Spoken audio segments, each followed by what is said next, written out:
What's up YouTube, it's Sean here, and today I'm back with a huge review for you guys. So in today's video, I'll be talking about the Justin Timberlake collaboration with Jordan Brand on the Air Jordan 3 NRG JTH.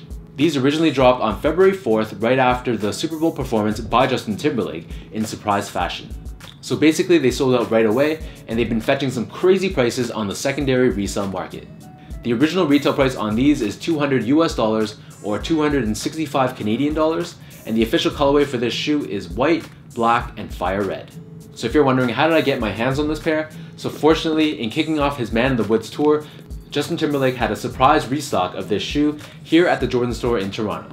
So including Toronto, he's supposed to be releasing 5,200 pairs throughout all the different cities that he's touring in. So I believe Complex was the first outlet that tweeted the news first. This was around 1 o'clock PM, and basically people were lining up throughout the entire afternoon. The line was absolutely massive, and it was stretching around the outside edges of the entire building complex. Overall though, Toronto was pretty blessed, as the rumor is that they released about 400 to 500 pairs to the public.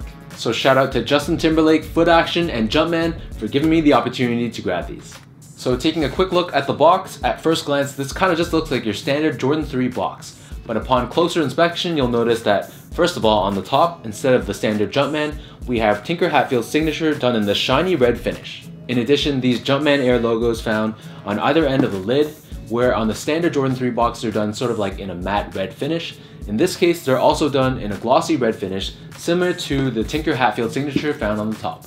Last but not least, it has this cutaway on the front of the box that has this hole that the standard Jordan 3 box does not have. So moving on to the shoes, at first glance, these kind of just look like your standard Air Jordan 3 white cements. But these are actually the Tinker Sketch version, which is based off of the original sketch of the Air Jordan 3 by Tinker Hatfield when he was designing these shoes back in 1988. I'd say that the major difference between this version and your standard white cement 3s is this visible swoosh found on the lateral side of the shoe. However, we'll go into more detail about this swoosh later on in the review. So the base layer of these JTHs is made up of this very tumbled white leather. To my surprise, the leather quality on these was actually pretty good, and it's pretty soft all around. Comparing the quality of these to the 88 3s, I'd say that these ones are a bit more tumbled, whereas the 88 3s were a bit more smooth and sort of had that glossy look to it. And overall, I'd say that these JTHs are a little bit softer compared to those. Found right below this tumbled leather is this smooth white leather that wraps around the entire edge of the shoe, and then below this around the toe box we have the iconic elephant print done in gray and black. Elephant print is also found wrapping around the back heel as well. Moving on, as mentioned earlier, on the lateral side we have this Nike swoosh that at first glance looks like it's just white, but this is actually done in 3M, so if you take a picture of these with flash, this swoosh will just light up.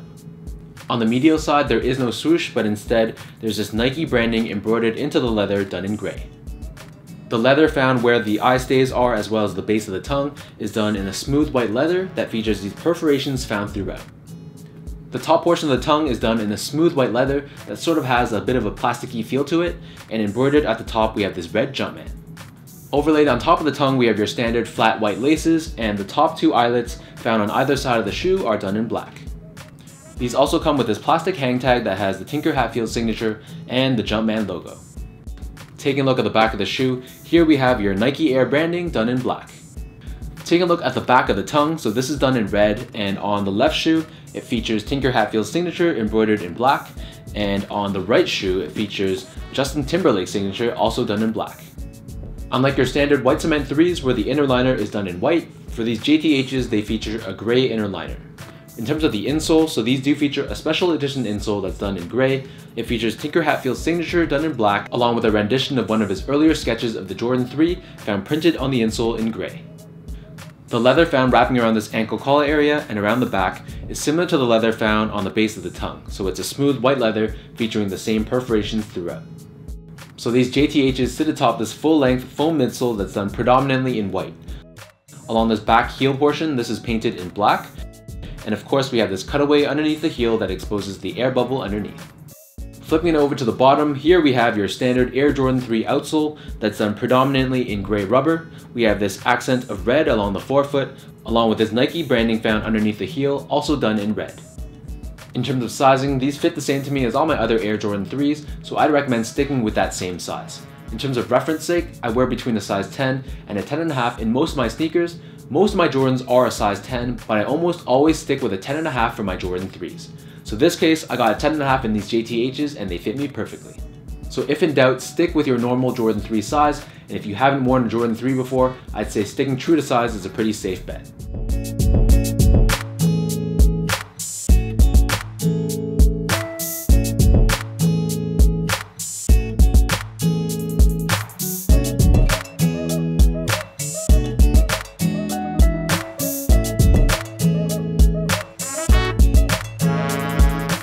So now let me lace these up and show you guys how these look on feet.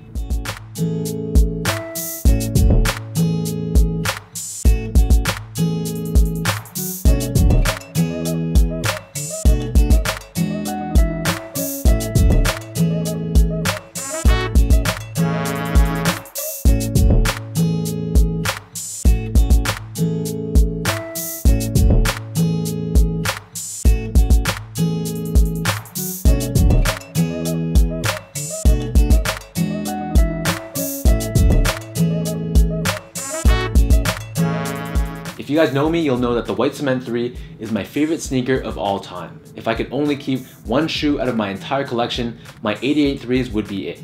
So with that said, as subtle as the differences are between this version and the 2013, I knew that I had to get my hands on these. These will definitely be sticking in my collection, and I can't wait to rock them. So let me know in the comments down below what you guys think of these Air Jordan 3 JTHs. If you guys enjoyed this video, be sure to give me that thumbs up, hit that subscribe button if you're new to this channel, and give me a follow on my Instagram as well at SGO8. Be sure to check out my website at seango.ca, and until next time, thank you guys so much for watching, and I'll catch you guys in my next review.